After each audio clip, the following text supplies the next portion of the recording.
number of questions, and so I'd like to take this time to open up the floor for questioning. Is there someone who wants to start the ball rolling? Yes, Megan. So Megan with General Miller. My question is for Pamela. Thank you all for your wonderful presentations. First, I have two questions. The first one is, how do you keep the data set updated, knowing that manufacturers are constantly changing formulations? And number two, are you addressing away from home use, knowing that that is a growing sector in the market? So now that we have the new database set up, the new food health data, we will have updates every 2 weeks.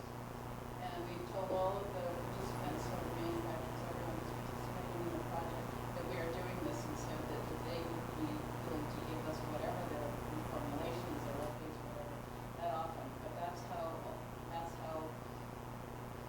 frequently we are going to have updates to the database. When we do an update, we then move something to an archive, so that, and we have it dated when the update was done, so you can go back over hopefully 10, 20, whatever, however long we keep this, and look at a very specific time frame and get whatever was in that product at that particular time. And food away from home. So that's something that we are going to have to tackle. That's not going to be our very next thing that we're looking at, but it is down the road, and we know it's something we're going to do. We are looking at doing the private label. We're going to have in there, we're going to have the store brand labels like Target, Safeway, or whatever. That's going to be coming next. We're looking at talking to restaurant chains to have that labeled in there. And so we're getting there. It's just we had to get the thing set up first and see it, make sure that it was working. Yes, please. One of my questions for Dr. Nixon. So thank you so much for the fascinating talk. I really appreciated how part of Dr. Fraser were talking about some of the potential long-term effects of labor on data sharing.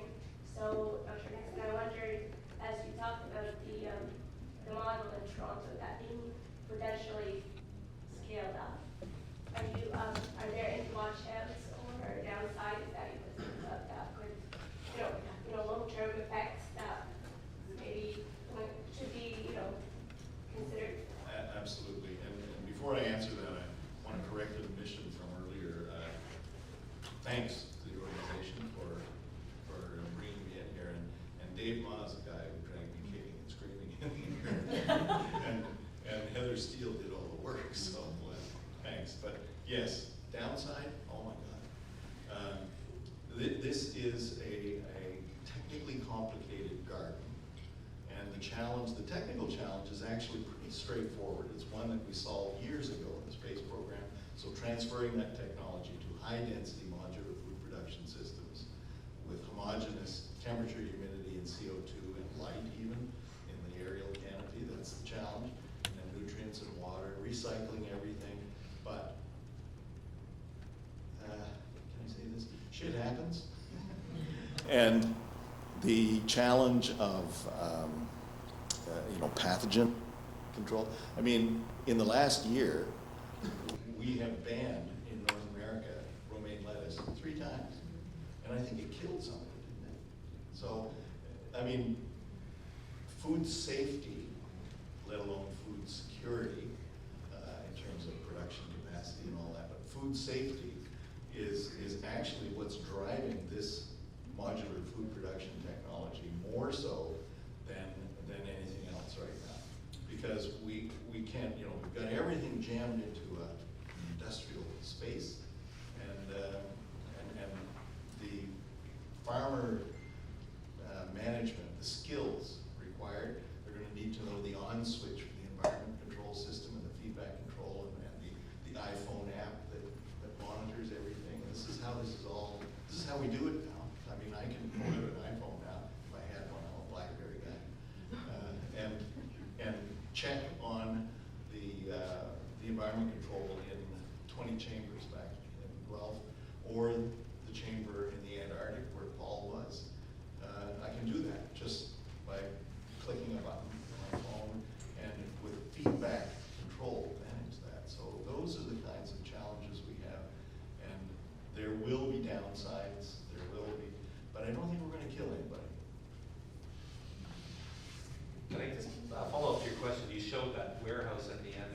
much land does that actually equate to?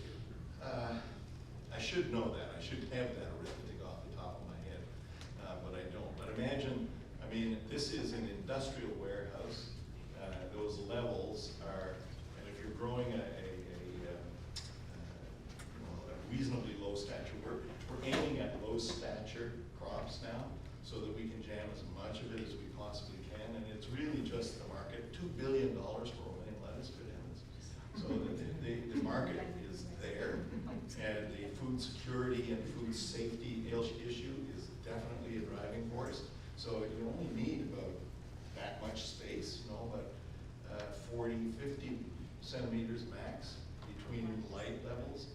And in an industrial warehouse, if you've ever been in one, that means you can stack this stuff to the ceiling and ensure homogeneous environment control over every cubic centimeter of that space. That's remarkable. I mean, that blows any other technology out of the water in terms of production. Even the field in Salinas, California that stretches. We can probably, we can enhance the production on one level by a factor of 3. And then in terms of a square meter, times 20. The arithmetic gets ridiculous in terms of production capacity. It's been Yeah, thank you so much. This has been a very interesting day, and I was really pleased that we had a discussion about the data file, the food files and nutrient files. I mean, this is not something that gets a lot of people excited.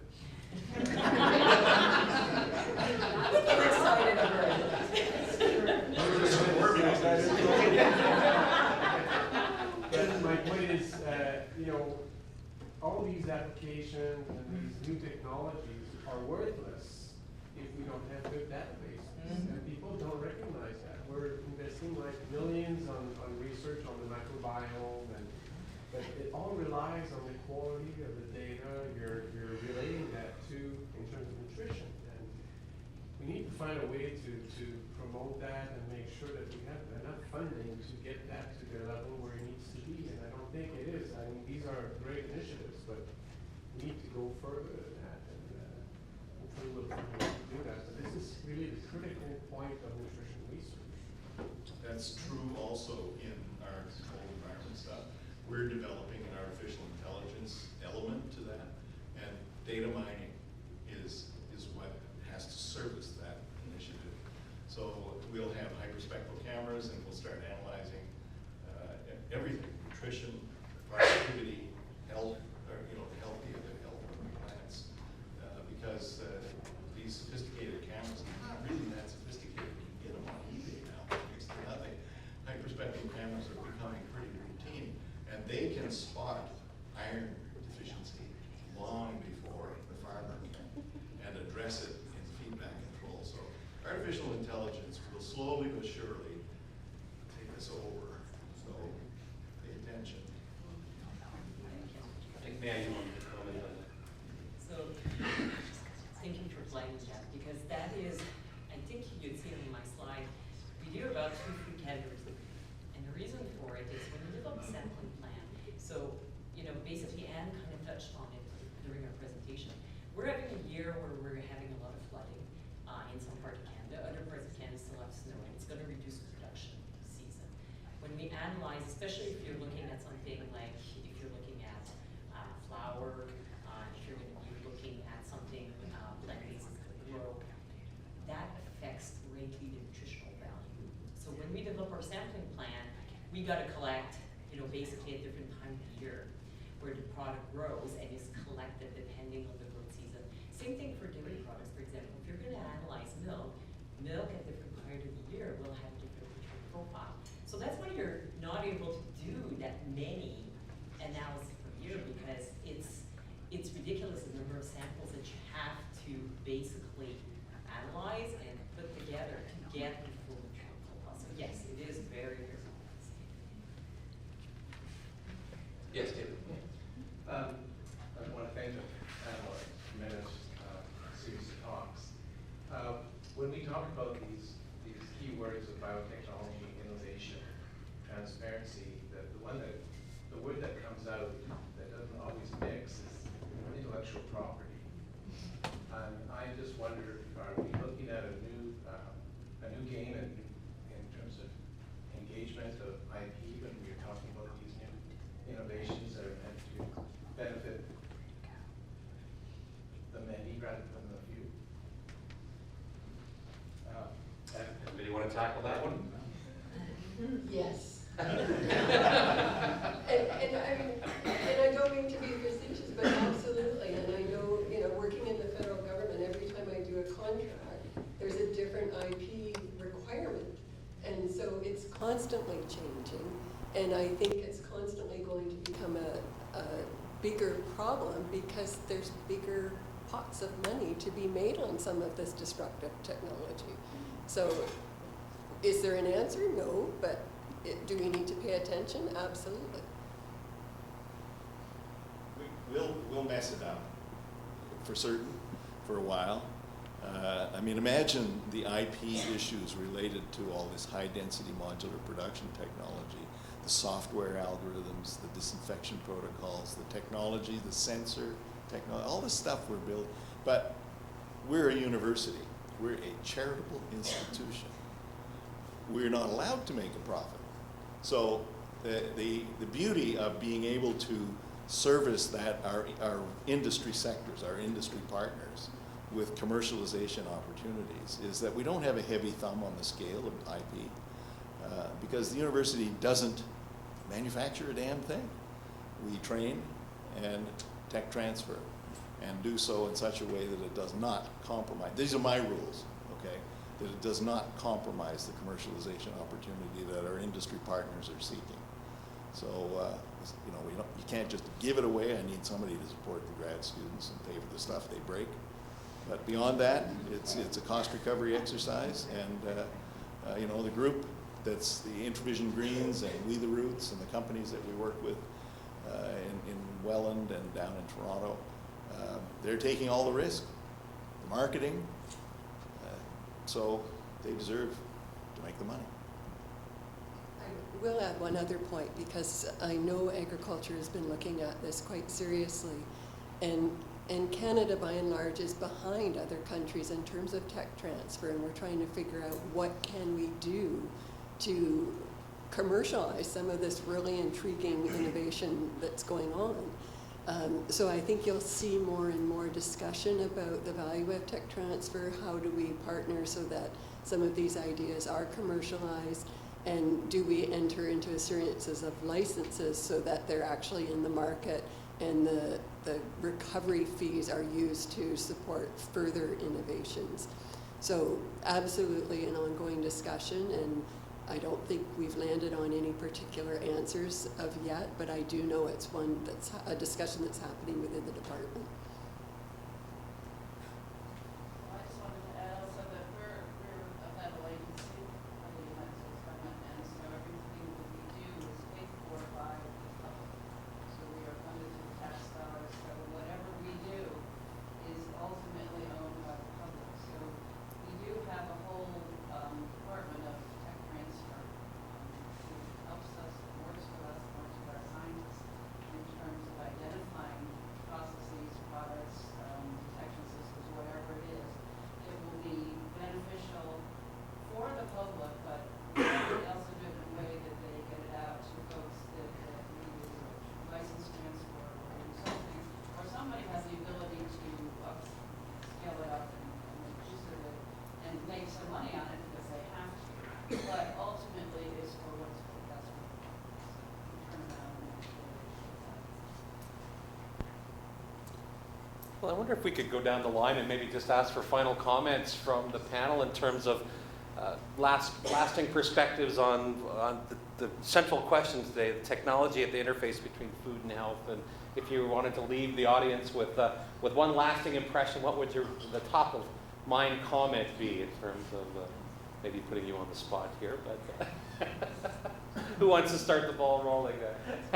Well, start with Edwin. Well, I mean, I think it's exciting, to be honest. I mean, if I have one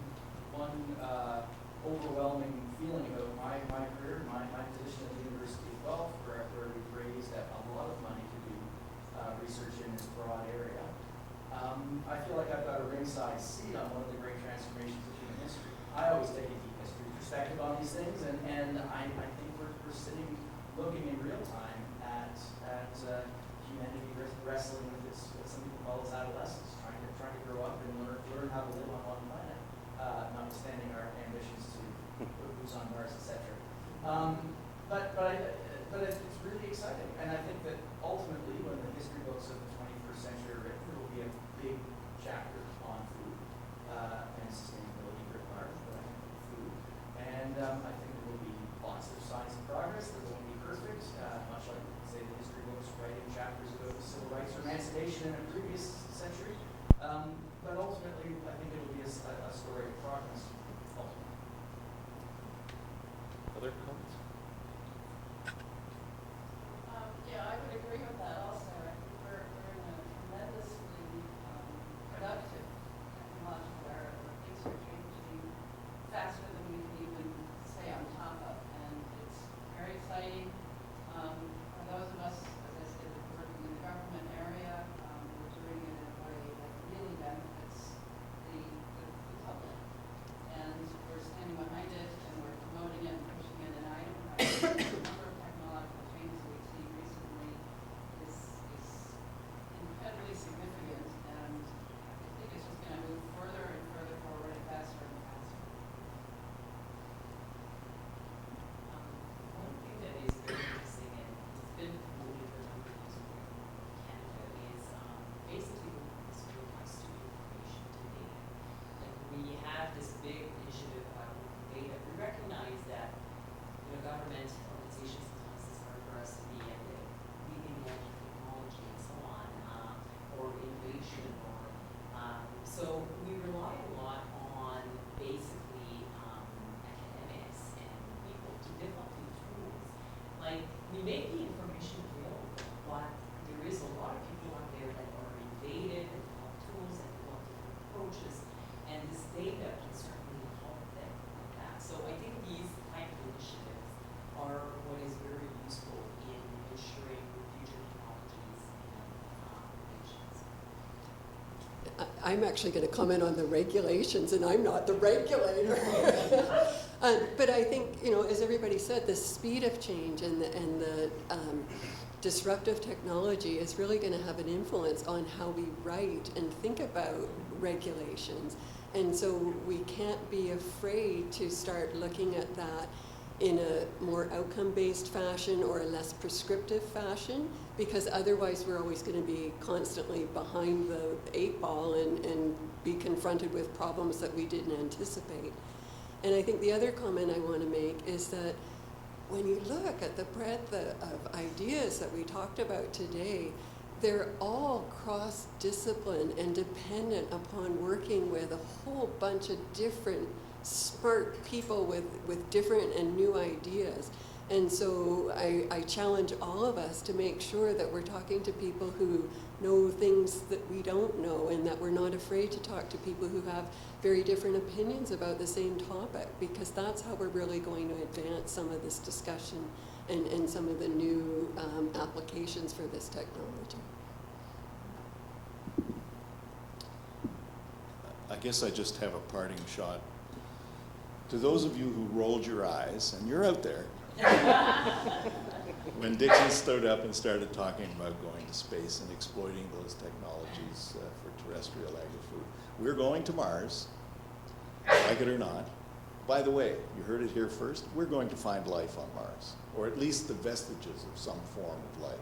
Now that alone is a driving force, but the technical challenge of pursuing a space exploration agenda for all outfits, Canada, we come by our leadership in various aspects of this agenda. Quite honestly, we're a miserable climate. And so defeating this challenge, this climate challenge with technology, and pursuing the objective, even if we never get to Mars, the economic impact on a country like Canada, unbelievable.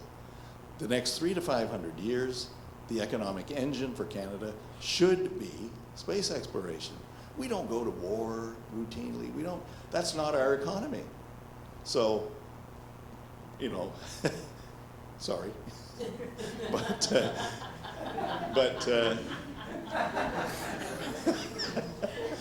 we don't have to feed the war fighters on the surface of Mars. We have to feed the explorers and the people who will find life on Mars. And using that technical challenge as our goad is what will service the agri-food, certainly the agri-food economy in Canada forever, for much, much longer than any of us are around. And remember, we're going to find life there in your lifetime. They'll show us a fossil in the bottom of a frozen lake on Mars that existed about 3 billion years ago. What a fantastic day. What a great series of speakers throughout the whole day. I want to thank this panel for their tremendous contributions to this Food for Health workshop. I also want to thank the organizing committee for the Food for Health workshop, acknowledging in particular Heather Steele and JJ Fabic and Andrea Grantham for their tremendous contributions, and the entire staff at ILSI North America and CNS. And to you, the audience, for coming today and participating in this great exchange of ideas of the role of technologies and the challenges and opportunities that exist at the interface between food and health. So please join with me in thanking our speakers, and